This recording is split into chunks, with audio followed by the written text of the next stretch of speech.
मेरे प्रिय दोस्तों, आप सबको जय मसीह की। आप सब लोग कैसे हैं?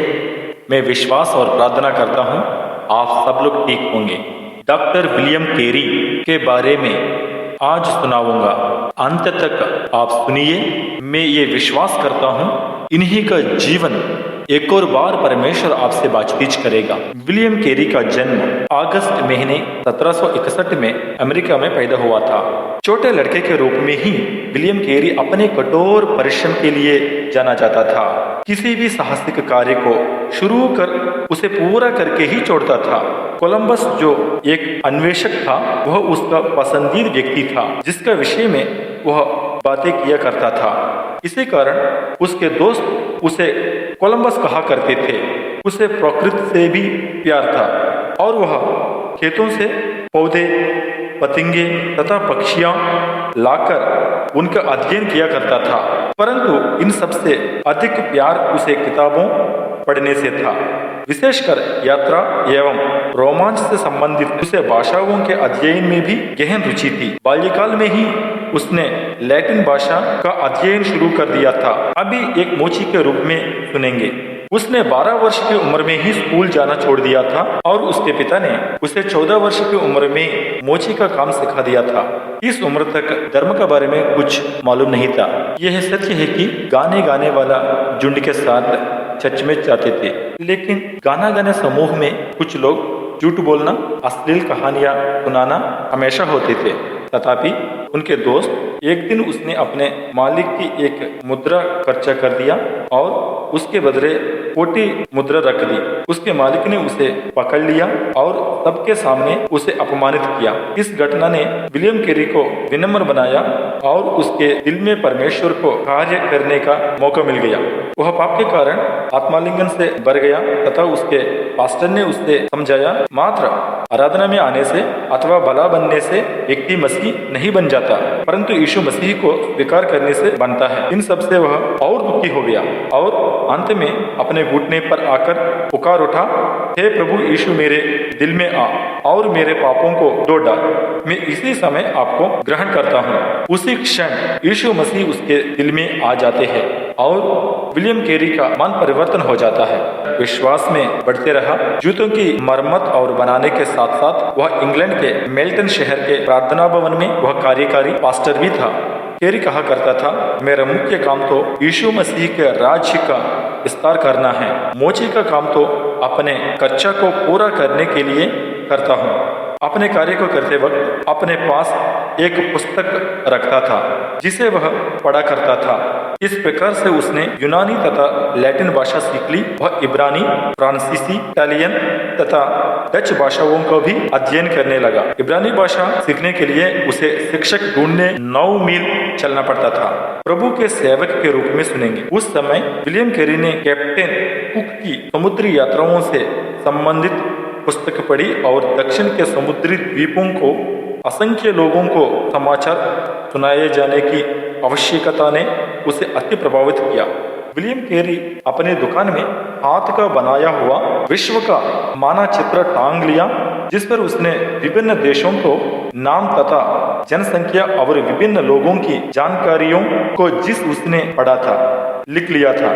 प्रति बोर को अपनी कुर्सी के सामने घुटनों पर मानचित्र को देखते हुए विश्व के मसीह रहित राष्ट्रों के लिए प्रार्थना करता था। इसी कारण उसके दिल में सुसमाचार रहितों को वचन सुनाने की आग निरंतर जलती रही। उसने एक प्रार्थना समूह संगठित किया जो उनके लिए प्रार्थना करते थे जिन्होंने समाचार नहीं सुना। परमेश्वर के सेवकों की सभा में कैरी ने विभिन्न देशों के अन्य जातियों के संबंध में अपने दिल के बोझ को रखा और उनसे आग्रह किया कि वे इस संबंध में अपने उत्तरदायित्व को पूरा करें। 1791 में कैरी का पास्टर सेवा हेतु अभिषेक हुआ। वह अन्य ईश्वर भक्त लोगों के मध्य काफी लोकप्रिय था। 1792 में बैप्टिस्ट पास्टरों की वार्षिक सभा में उसे संदेश देने का निमंत्रण मिला। उनके संदेश का मुख्य विषय था, परमेश्वर से महान बातों की अपेक्षा करो तथा परमेश्वर के लिए महान कार्य करो। यही कैरी जीवन को गतिमान बनाए रखने के लिए आदर्श वाक्य बन गया। इस सभा का परिणाम यह हुआ कि बैप्टिस्ट मिशनरी सोसाइटी की स्थापना हुई तथा वे अपने प्रथम मिशनरी को भेजने के लिए तैयार थे। परंतु वह कहा जाए, उसने दक्षिण द्वीपों तथा पश्चिमी अफ्रीका जाने का विचार किया, परंतु परमेश्वर तो केरी को भारत में भेजना चाहते थे। अतः प्रभु ने डॉक्टर थॉमस को, जो भारत में रह चुके थे, केरी से मिलने को भेजा। केरी इस व्यक्ति की उत्साहजनक बातों से इतना अधिक प्रेरित हुआ कि उसने इनके साथ एक मिशनरी के रूप में भारत जाने का निश्चय किया। बाद में काफी योजनाओं तथा रुकावटों के कारण कुछ विलंब से विलियम केरी ने अपने परिवार तथा डॉक्टर थॉमस के साथ 13 जून 1793 को भारत आने के लिए अपनी समुद्री यात्रा आरंभ की।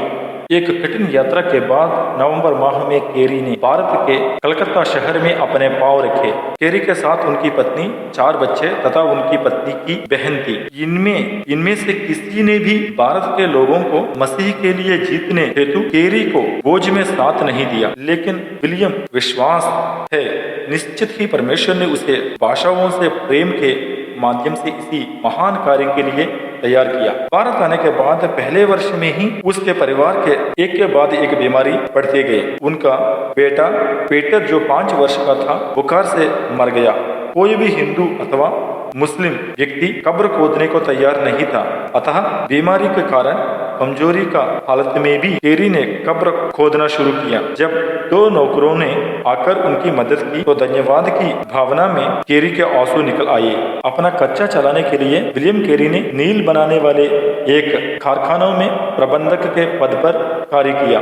उनके पास धर्मशास्त्र की छपाई करने के लिए मुद्रणालय था। कुछ समय बाद व्यवसाय ठप्पा होने से उनकी नौकरी चली गई। फिर भी ये सारी बातों केरी को निराशा नहीं कर सकी। उनके पास एक ही प्रश्न था, मैं कैसे भारत की सहायता करूं? परमेश्वर ने विलियम केरी को कैसे उपयोग में ले आया, सुनेंगे। 7 वर्षों के कठोर परिश्रम के बाद केरी ने कृष्णपाल नामक एक सुतार को प्रभु के लिए जीतकर उसे पवित्र स्नान दे दिया। कृष्णपाल यीशु मसीह का बारे में सत्यनिष्ठा बन रहा तथा अनेक लोगों को जीत सके। 1798 में इंग्लैंड से और 4 व्यक्ति केरी के साथ काम करने के लिए आए। इन्होंने तिरुमपुर में बड़ा मिशन केंद्र स्थापित किया, जहां से ये संपूर्ण भारत में प्रभु यीशु मसीह के बारे में बता सके तथा लड़के और लड़कियों के लिए स्कूलों की स्थापित की। इनकी एक बड़ी मुद्रणालय थी, जहां पुस्तकों तथा धर्मशास्त्र की छपाई का कार्य होता था। 1800 में विलियम केरी ने तिरुमपुर महाविद्यालय की स्थापना की।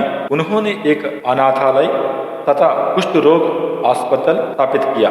1815 के आते आते उनके भारत आए लगभग 22 वर्ष बीत चुके थे और उनके पास 765 मन परिवर्तन किए लोग थे। उनकी मृत्यु के पूर्व 26 भारतीय कलीसियाएं स्थापना हो चुकी थी। जब समय मिला, मराठी तथा संस्कृत भी पढ़ने लगा। शासकीय महाविद्यालय पद पर 30 वर्ष तक उन्होंने सेवकाई की। अपने वेतन का अधिकांश समाचार प्रचार के लिए दे देते थे तथा अपने लिए बहुत थोड़ा रखते थे। 1800 वर्ष तक संपूर्ण नया नियम बंगाली भाषा में अनुवादित हो गया। अपने मृत्यु के पूर्व तक उन्होंने नया नियम को पूर्व की 40 से भी अधिक भाषाओं में नया तथा पुराना नियम अनुवादित किया। विलियम केरी के प्रयासों के कारण से सरकार ने सती प्रथा को रोकने हेतु कानून बनाया। उन्होंने ही बच्चों को गंगा नदी में फेंक कर बलिदान करने की प्रथा को रुकवाया। एक दिन विलियम केरी ने उनके मित्र से ये कहा था, जब मेरी मृत्यु हो जाए तो डॉक्टर केरी के विषय में कुछ भी मत कहना, डॉक्टर केरी के उद्धारकर्ता के विषय में ही बोलना। 72 वर्ष की उम्र में बंगाली भाषा में नया नियम के 8वें संस्करण की पुनर्निरीक्षण कर चुके तो केरी ने कहा, मेरा काम पूरा हुआ। अब मेरे लिए परमेश्वर की इच्छा का इंतजार करने के लिए अलावा कुछ बाकी नहीं रहा। 1834 में उनकी मृत्यु हो गई। प्यारे भारत देश में दफनाई गई। उन्होंने अपने जीवन के 41 वर्ष भारत देश में परिश्रम करते हुए व्यतीत किए तथा इस दौरान वे एक बार भी अपनी मातृभूमि को नहीं गए। उनके परिश्रम के प्रतिफल आज भी विद्यमान है और उनका आधुनिक मिशनरी आंदोलन का पितामह कहलाया जाना निश्चित ही सत्य है। परमेश्वर आप सबको आशीष दे।